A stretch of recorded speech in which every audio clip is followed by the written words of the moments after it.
আমরা আপনাদেরকে স্পষ্টভাবে বলতে চাই, আগামী বাংলাদেশ ছাত্র সমাজের বাংলাদেশ, আগামী বাংলাদেশ 24শে জুলাই অভ্যুত্থানের বাংলাদেশ, এই বাংলাদেশের স্বৈরাচারের কোন ঠাঁই হবে না, হবে না, হবে না।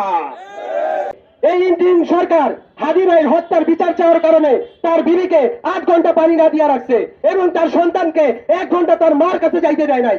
এই ইন্টারিম সরকার পুরো একটা ব্যর্থ সরকার।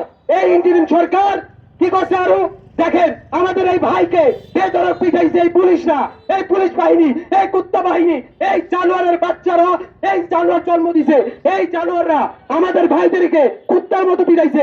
স্পষ্ট ভাষায় বলতে চাই, যদি পুলিশ বাহিনী আমার সন্তান চলতে চায় তাহলে আমরা আবার হাদি হব, আমরা আবার হাদি হব।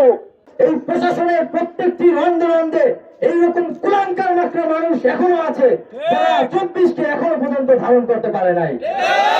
আমি এই সরকারকে বলবো, আপনার এই প্রশাসনের এই দায়ভারটা আপনারা নেবেন।